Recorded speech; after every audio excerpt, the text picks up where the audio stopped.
L'honorable député de Berthier-Masquinongé, du commencement. Alors, écoutez, comme j'en ai l'habitude, Monsieur le Président, je vais ramener le débat sur le sujet qu'on nous demande de traiter, qui est un rapport du Comité permanent de l'agriculture et de l'agroalimentaire. Par contre, ça ne veut pas dire que j'adhère pas. J'adhère pas aux commentaires qui ont été formulés à l'effet que le Parti conservateur procède à du blocage systématique, permanent et prétend travailler pour le bien commun. C'est assez ironique. Puis de l'autre côté, on a un gouvernement qui a des belles phrases, qui fait des belles opérations médias et qui a peu de résultats. C'est assez ironique aussi.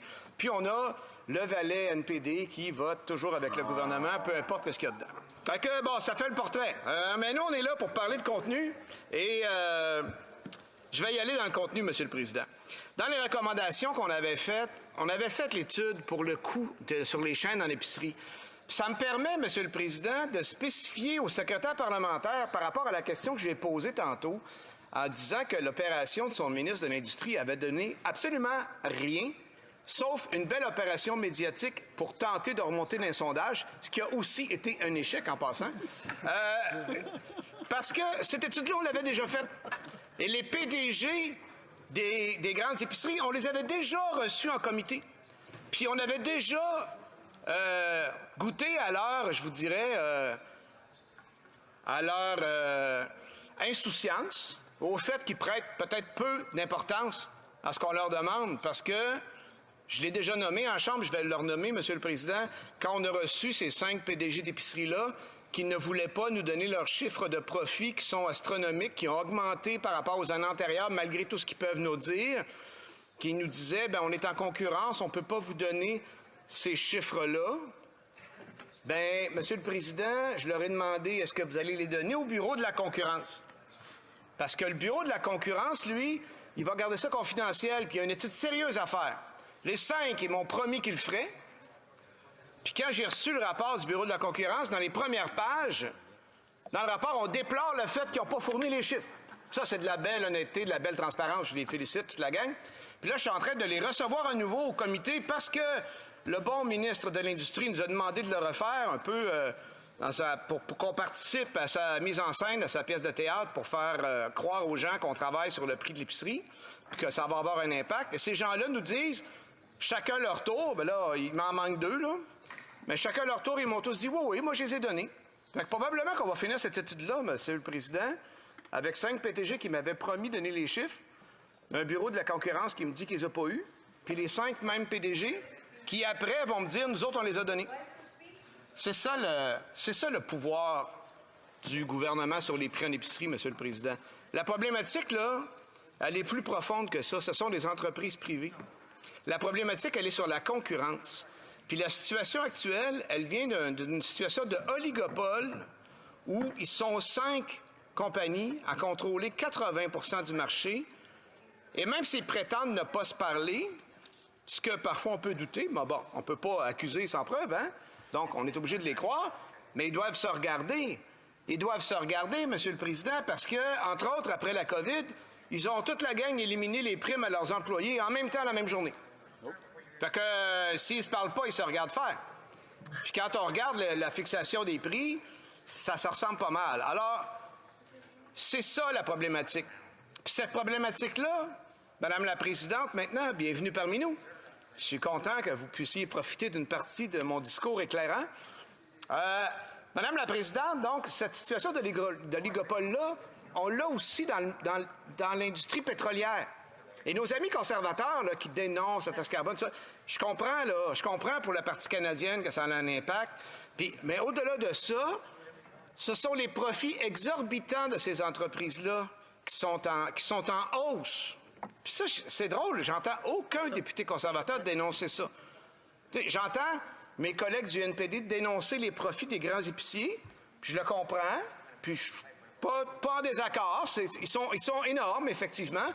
Comment ça se fait qu'on n'entend pas les conservateurs parler des profits quand on parle du prix de l'essence, quand on nous dit que dans les régions, les gens ont besoin de mettre plus d'essence? Comment ça se fait qu'ils m'en parlent pas?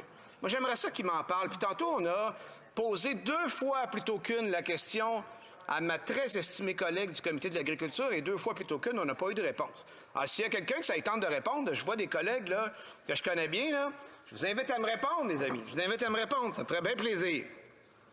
Donc, ce que ça prend, c'est de la transparence, puis du contrôle, puis de la concurrence, Madame la Présidente. Donc, on a demandé d'avoir les informations sur la fixation des prix. On a demandé de donner plus de latitude, entre autres aux communautés autochtones dans le Nord, où le coût de l'alimentation est épouvantablement plus élevé qu'ailleurs, Madame la Présidente. On pourrait prendre des mesures pour éviter le gaspillage alimentaire. Revoir, entre autres, les dates de péremption. Vous savez que quand j'ai visité une usine de yogourt, puis que je leur ai parlé de la date de péremption, puis que j'ai dit au monsieur directeur de la production que moi, c'était l'expiration, c'était le 3 novembre, le 4 novembre, j'achetais mon yogourt. Il a comme un peu ri de moi, tu sais. Il y a quelque chose de pas scientifique là-dedans. C'est une protection légale qui se met. Peut-être qu'on pourrait se donner du lousse. Trouver une façon de redistribuer les surplus alimentaires. J'ai des producteurs agricoles qui m'ont écrit, qui ont dit, moi, là, quand ma machinerie est passée dans mon champ là, pour le maraîcher, il reste une certaine quantité. Puis il y a des belles opérations qui se font, comme dans ma circonscription de Berthier-Masquinongé, l'opération Masqui-Récolte, des bénévoles qui vont dans les champs puis qui récoltent les surplus, mais c'est pas répandu sur l'ensemble du territoire. Pourquoi est-ce qu'on ne pourrait pas, comme État, compenser le coût pour les agriculteurs d'aller chercher ça dans le champ s'ils le remettent aux banques alimentaires? Il me semble que ça pourrait être intéressant. On a ça dans le sang. Pourquoi est-ce que notre producteur... Oui, on a ça dans le sang aussi, partagé, tu as raison. Pourquoi est-ce que les producteurs auraient à payer pour partager, déjà qu'ils travaillent tout le temps, déjà qu'on les supporte pas, ou peu, ou pas pantoute, déjà qu'on les ignore. J'ai mon collègue d'Abitibi-Témiscamingue qui était accompagné aujourd'hui de producteurs de sa région. On est venu rencontrer le ministre pour expliquer la réalité de la région, pour expliquer le manque de soutien, le manque de programmes pour les producteurs agricoles. On ne soutient pas notre monde agricole, on les laisse subir des conditions épouvantables. Puis après ça, on se demande pourquoi le coût des aliments a augmenté en bout de piste. Bien là, il y a une logique là-dedans. Là. On peut-tu s'occuper de notre monde et être intelligent? Madame la Présidente, quand on parle on a parlé des plastiques. On est pour la protection de l'environnement, évidemment, pour le retrait des plastiques, mais il faut le faire intelligemment. C'est comme quand on décide d'aller retirer un pesticide. Il faut savoir avant qu'est-ce que l'industrie a préparé pour le remplacer et ça va être quoi les impacts. Est-ce que la solution va être pire que celui qu'on enlève? Parce que des fois, les gouvernements, surtout quand un autre pesticide devient plus populaire qu'un autre, ils ont tendance à amener des mesures populistes. Ces mêmes gouvernements-là accusent d'autres formations politiques d'être populistes. Rassurons-nous, je ne suis pas en train de dire qu'ils ont tort quand ils accusent d'autres formations politiques d'être populistes, mais ce que je veux dire, c'est que ne tombons pas là-dedans, soyons intelligents. Dans ce rapport-là, Madame la Présidente, savez-vous qu'est-ce qu'on recommandait? On recommandait au gouvernement de rembourser les agriculteurs qui avaient payé le 35 % de taxes sur les engrais russes. C'est jamais arrivé. Puis savez-vous quoi? Ça n'arrivera jamais. Parce qu'ils ne sont pas capables. Parce qu'ils ne savent pas qui a payé quoi. C'est trop compliqué. Fait que là, ils laissent la taxe là. On est le seul pays du G7 qui fait ça. Tout le monde veut aider l'Ukraine, là. Mais on peut être intelligent. Là, on est tout seul à faire ça. Les Russes, ils rient de nous autres, ça n'a aucun impact. Et nos producteurs payent la taxe, puis on n'est pas capable de leur redonner leur argent. Fait que là, on leur a dit, ben, faites-vous-en pas, mes amis. On va vous créer un beau programme d'investissement pour l'action climatique à la ferme. On va mettre ça là-dedans. Fait que là, les producteurs, ils sont supposés d'être contents de se payer un programme. Ça n'a pas de bon sens, ça, Madame la Présidente. Après ça, on dit, l'alimentation, c'est cher. Tu sais, j'ai des mots non parlementaires qui me viennent à l'esprit, Madame la Présidente, que je dois, avec beaucoup de violence, retenir. On a parlé de ce programme-là, Madame la Présidente, c'est ce que je veux dénoncer le plus haut et fort, de liquidité. On dit, les entreprises de l'agroalimentaire. On parle souvent de l'agriculture, il ne faut pas oublier l'agroalimentaire, toute la transformation. Il y a beaucoup de mécanisation, il y a beaucoup d'industrie, il y a un manque de main-d'œuvre chronique. Le gouvernement n'aide pas bien, sinon pas pantoute. C'est extrêmement complexe, Madame la Présidente. Puis là, on disait dans ce rapport-là, on peut faire en sorte de faciliter le fait que les petites entreprises y aient accès à des liquidités pour rester vivants, tu sais. Tout ce qu'on fait actuellement comme gouvernement, c'est qu'on leur prête de l'argent des fois. Mais il n'y a pas de soutien direct. Il y en a un soutien très simple qu'on aurait pu faire. Puis ça, j'aimerais ça entendre mes collègues conservateurs parler de ça plus souvent. Le compte d'urgence pour les entreprises. Ouais, exact. Hein, de reporter le remboursement. Ça fait longtemps que j'ai pas entendu mes amis parler de ça. Il me semble que c'est quelque chose de logique, Ben de oui. concret. Puis selon l'ensemble de leur discours, ça devrait fitter là, dans le portrait. Pourquoi ils nous supportent pas là-dedans pour faire pression sur le gouvernement pour dire on peut-tu donner un an de plus?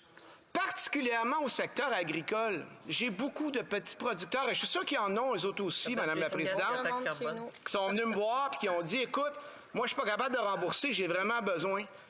Le gouvernement répond quoi à ça? Je vais te donner 18 jours. Sinon, ben emprunte au taux d'intérêt actuel, 7, 8, 9, 10 pour me rembourser. Sinon, je suis tellement généreux, je vais t'enlever ta subvention de 20 000 puis je vais te financer ça à 5 mon champion. Ah, c'est ça, c'est de la générosité. Tu sais, j'ai peut-être l'air un peu excédé, Madame la Présidente, mais il me semble que je répète tout le temps les mêmes affaires.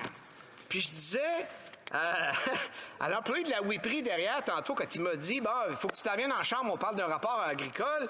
Puis j'ai dit, OK, parfait, renvoie-moi là, s'il te plaît, pour pas que j'aille le chercher, puis je vais regarder les recommandations. Puis je regarde ça, puis on dirait que c'est le même rapport dont on a parlé la semaine passée. Parce qu'au Comité permanent de l'agriculture et de l'agroalimentaire, on travaille super fort, puis très sérieusement, pour faire vraiment des recommandations qui ont de l'allure. Puis là, 6 mois après, 1 an après, on se rend compte que c'est pas fait, puis on a une autre situation, puis la recommandation s'applique, fait que là, on répète. Il y a plein de recommandations là-dedans qu'on fait depuis... Moi, ça fait 4 ans que je cite, là. Ça fait 4 ans qu'on les fait. On peut-tu y faire? On peut-tu bouger? Des liquidités dans les petites entreprises. Le compte d'urgence pour les petites entreprises, c'est inacceptable, Madame la Présidente. C'est révoltant, c'est choquant, c'est un scandale que les gens du gouvernement acceptent de voir nos petites entreprises, nos PME, puis c'est en restauration aussi, ils vont étouffer, ils vont faire faillite. Et là, parce qu'ils sont assoiffés de récupérer 40 000, ils vont récupérer 0, puis une barre, parce que ça va être des faillites, Madame la Présidente. Bravo, beau succès. Beau succès, vraiment. Ça fait 4 ans aussi que je dis, puis qu'on dit dans les recommandations, on peut-tu mettre un fonds d'investissement pour augmenter les infrastructures, pour moderniser les transformations agroalimentaires? Ce qu'on a constaté quand on a regardé la chaîne d'approvisionnement, c'est qu'on s'est rendu compte que nos entreprises au Canada, au Québec, il y a un sous-investissement dans la technologie, dans les infrastructures. Puis ça, là, quand tu n'investis pas, puis tu n'investis pas, puis tu n'investis pas, bien, à un moment donné, au bout de 25 ans, là, ça devient beaucoup plus payant de fermer ça puis de n'ouvrir une neuve. Elle va être où, la neuve? Maple Leaf est un maudit bon exemple, Madame la Présidente. Ils sont allés aux États-Unis. On va-tu attendre ça? On peut-tu faire quelque chose de constructif? C'est pas obligé de coûter cher à l'État, mais des facilitations, des facilitations, là. Quelque chose qui va être plus facile pour l'investir pour l'entreprise. On a parlé du Bureau de la concurrence. Donner plus de pouvoir au Bureau de la concurrence pour qu'ils puissent avoir de force les chiffres que les épiciers n'ont pas voulu donner, par exemple. Hein? Puis quand ils analysent les fusions, qu'ils arrêtent d'approuver n'importe quoi, parce que je m'excuse, actuellement, quand on me dit on accepte 30 à 35 de concentration dans un marché pour une entreprise, ça veut dire qu'il peut y en avoir 3 qui contrôlent tout. C'est un oligopole encore. Qu'est-ce qu'on a dans les épiceries? On a une série de fusions-acquisitions dans les dernières années, depuis les années 80, en rafale. Puis c'est drôle, il n'y a pas personne, il n'y a pas un dirigeant politique qui a eu la vision de dire « Oups, ce marché-là va être trop concentré, puis là, maintenant, ils vont contrôler les prix. » Là, c'est aujourd'hui qu'on s'en rend compte quand 5 entreprises contrôlent 80 du marché. Puis là, on les convoque, puis on leur dit « Là, mettez des spéciaux dans vos circulaires, là. » Puis là, on pense qu'on va avaler ça, faire avaler ça au grand public. J'espère que les gens ne sont pas dupes au point d'accepter ça, Madame la Présidente. Il faut regarder aussi, c'est pourquoi il y a juste 5 entreprises. C'est quoi les barrières? Des pratiques anticoncurrentielles, comme par exemple une épicerie qui a un loyer dans un centre d'achat qui exige qu'il n'y ait pas d'autre épicerie dans son centre d'achat.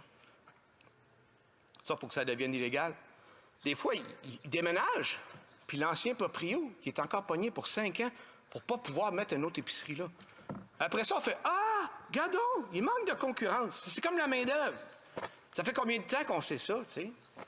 Ah, le nez sur le mur, Madame la Présidente. Coudon, il manque de main-d'œuvre. Qu'est-ce qu'on fait? Puis là, on panique un peu. En fait, le gouvernement libéral, c'est même pas ça. Ah, il manque de main-d'œuvre? Puis là, on va attendre un peu, ça va passer. Puis là, ils se ferment les yeux, puis ils attendent. Puis là, ils attendent. Là, 1 semaine, 2 semaines, 3 semaines. Puis là, à un moment donné, ça s'est pas arrangé tout seul. Ben là, on va essayer de faire quelque chose.